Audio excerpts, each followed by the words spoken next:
وہ اللہ کے یعنی اگر اس نے کما حقہ کوشش کی، ایسی کوشش کی جیسے کوشش کرنے کا حق ہے، تو اللہ رب العزت اس کو ضرور کامیابی و کامرانی سے ہمکنار کرتا ہے۔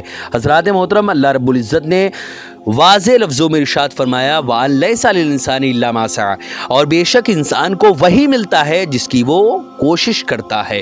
یعنی اگر کوئی بھی انسان کسی بھی شے کے لیے کوشش کرتا ہے، خواہ وہ دنیا کی شے ہو یا آخرت کی، اگر اس نے کما حقہ کوشش کی تو اللہ رب العزت اس کو وہ چیز عطا فرماتا ہے۔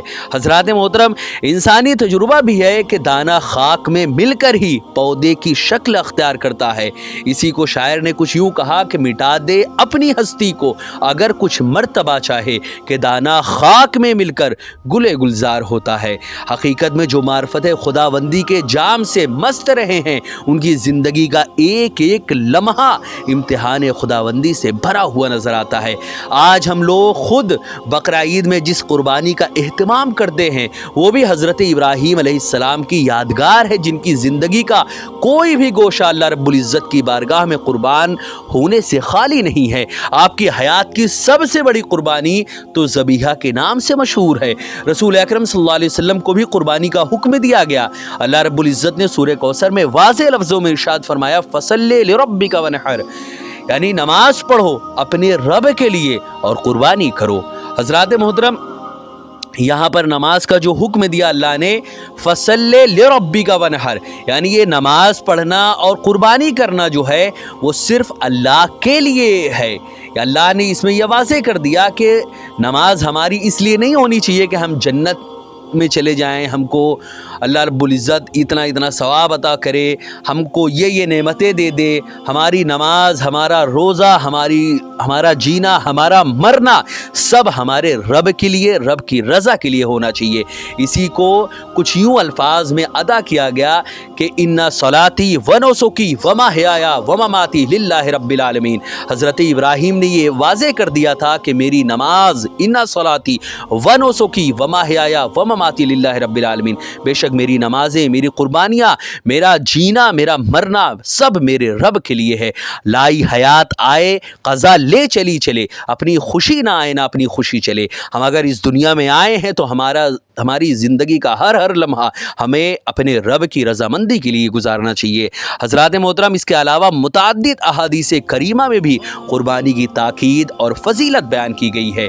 حضرات محترم، جس کے کرنے والوں سے ثواب کا یہ وعدہ بھی کیا گیا ہے، ہم اللہ کی رضا کے لیے ہی کریں، ایسا نہیں کہ وہ چیزیں ہم کو ملے گی نہیں۔ ہمارا مقصد اللہ کی رضا ہونا چاہیے، اللہ کو خوش کرنا ہونا چاہیے، اللہ کے لیے ہونا چاہیے، نہ کہ ثواب کے لیے۔ ثواب تو ہم کو ملے گا ہی، لیکن نیت ہماری اللہ کی رضا ہونی چاہیے۔ جبکہ نہ کرنے والوں کے لیے سخت وعید کا حکم بھی دیا گیا۔ حضور رسول اکرم صلی اللہ علیہ وسلم نے فرمایا کہ جس کو وسعت ہو اور وہ قربانی نہ کرے، وہ ہماری عیدگاہ کے قریب بھی نہ آئے۔ حضرات محترم، اسی طرح حضرت ابراہیم خلیل اللہ علیہ السلام کی پوری زندگی ایثار و قربانی اور طرح طرح کی تکلیفوں سے بھری ہوئی ہے، یہاں تک کہ آپ کو آگ میں بھی ڈالا گیا جو حکم الہی سے سلامتی والی اور گلزار بن گئی تھی۔ حضرت ابراہیم علیہ السلام نے ایک دن خواب میں دیکھا کہ آپ اپنے چہیتے اور اکلوتے فرزند حضرت اسماعیل علیہ السلام کو ذبح کر رہے ہیں۔ کئی مرتبہ ایسا ہی خواب نظر آیا۔ آپ سمجھ گئے کہ یہ حکم خداوندی ہے۔ آپ حضرت اسماعیل علیہ السلام کو قربان کرنے کے لیے تیار ہو گئے اور حضرت اسماعیل کو بتائے بغیر کہیں کم عمری کی وجہ سے انکار نہ کر بیٹھے، میدان کی طرف چل پڑے۔ راستے میں جب حضرت ابراہیم نے اپنے اطاعت شار فرزند حضرت اسماعیل سے کہا کہ اے پیارے بیٹے، انی ارا فی المنام انی اذبحک فانظر ماذا تری، یہ سورہ صافات کی آیت ہے۔ اس میں اللہ نے یہ اس واقعے کی تصویر کچھ یوں کھینچی ہے کہ حضرت ابراہیم نے کہا کہ میں نے خواب میں تجھے ذبح کرتے ہوئے دیکھا ہے، بتاؤ میرے بیٹے تمہاری کیا رائے ہے۔ یہ سن کر لائق فرزند حضرت اسماعیل نے برجستہ جواب دیا، یا ابا افعل ما تؤمر ستجدنی انشاءاللہ من الصابرین۔ یہ بھی سورہ صافات کی ہی آیت ہے۔ اس میں اللہ نے اس واقعے کو کچھ یوں بیان کیا کہ حضرت اسماعیل نے فرمایا، اے میرے ابا حضور، آپ وہ کام کر گزریے جس کا حکم آپ کو دیا گیا ہے، انشاءاللہ آپ مجھے صبر کرنے والا پائیں گے۔ حضرات محترم، اس طرح حضرت اسماعیل نے نہ صرف آداب فرزندی ادا ادا کی بلکہ اللہ کے نام پر قربان ہونے کے لیے اپنی رضامندی ظاہر کر کے ذبیح اللہ ہونے کا ثبوت بھی پیش کر دیا، جو ہمارے اور تمام مسلمانوں کے لیے عبرت کا سبب ہے۔ ہمیں چاہیے کہ ہم ہمیشہ حضرت اسماعیل علیہ السلام کی طرح، حضرت اسماعیل نے جیسے اپنے آپ کو اللہ کے سپرد کر دیا تھا اور یہ کہہ دیا تھا کہ آپ وہ کر گزریے جو اللہ نے آپ کو حکم دیا ہے۔ حضرات محترم، یہ فیضان نظر تھا یا کہ مکتب کی کرامت تھی؟ سکھائے کس نے اسماعیل کو آداب فرزندی؟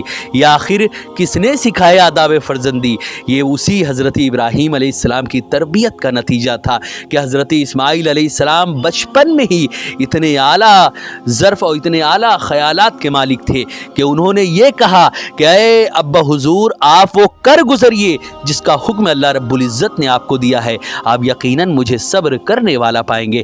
آج ہمارے لیے یہ ضروری ہے کہ ہمیں بھی آج قربانی دینے کی ضرورت ہے۔ قربانی کا مہینہ تو ہمیں ذی الحجہ میں ہی آتا ہے، لیکن قربانی سال کے 12 مہینہ ہوتی ہے۔ خواہشات نفسانی کی قربانی، اگر اذان ہوئی اور ہمارا من نہیں کر رہا کہ ہم مسجد جا کے نماز پڑھیں یا نماز ہی پڑھیں، تو ہم شیطان کو جوتا مارتے ہوئے اور اپنی نفسانی خواہشات کو پسے پشت ڈالتے ہوئے، اللہ رب العزت کی اطاعت کرتے ہوئے اور اپنی خواہشات کی قربانی دیتے ہوئے اللہ کی بارگاہ میں کھڑے ہو کر نماز پڑھتے ہوئے نظر آئے۔ اسی طرح نماز کے ساتھ ساتھ روزہ، حج، زکوٰۃ جیسے تمام کے تمام احکام جو بھی اللہ رب العزت نے ہمیں حکم دیے ہیں۔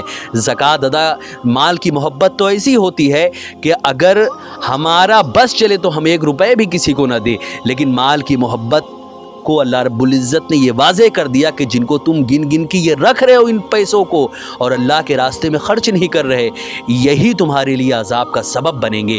اسی لیے اللہ رب العزت نے ہم کو حکم دیا کہ ہم زکوٰۃ ادا کریں۔ کئی سارے مقام پر اللہ رب العزت نے فرمایا وَآتُوا الزَّکَاۃَ، زکوٰۃ ادا کرو۔ جب وقت آئے تو ہمیں اللہ رب العزت نے اگر صاحب نصاب بنایا تو ہم زکوٰۃ ضرور ادا کریں۔ ساتھ ہی ساتھ اگر اس کے ساتھ ہی ساتھ پورے سال، زکوٰۃ تو سال میں 1 بار ہوتی ہے، لیکن پورے سال ہمیں صدقہ کا حکم اللہ رب العزت نے دیا وَمِمَّا رَزَقْنَاهُمْ يُنْفِقُونَ کے ذریعے، کہ اللہ کے نیک بندوں، اللہ کے متقی بندوں کی پہچان یہ ہے کہ جو ہم نے انہیں رزق دیا ہے اس میں سے وہ ہمارے راستوں میں خرچ کرتے ہیں، مدرسوں میں خرچ کرتے ہیں، مسجدوں میں خرچ کرتے ہیں، ایسے بہت سارے دینی کام ہیں جہاں پر خرچ کرتے ہیں۔ لہٰذا ہمیں چاہیے کہ اللہ کے تمام احکام پر ہم عمل کر کے اپنے رب کو راضی کریں۔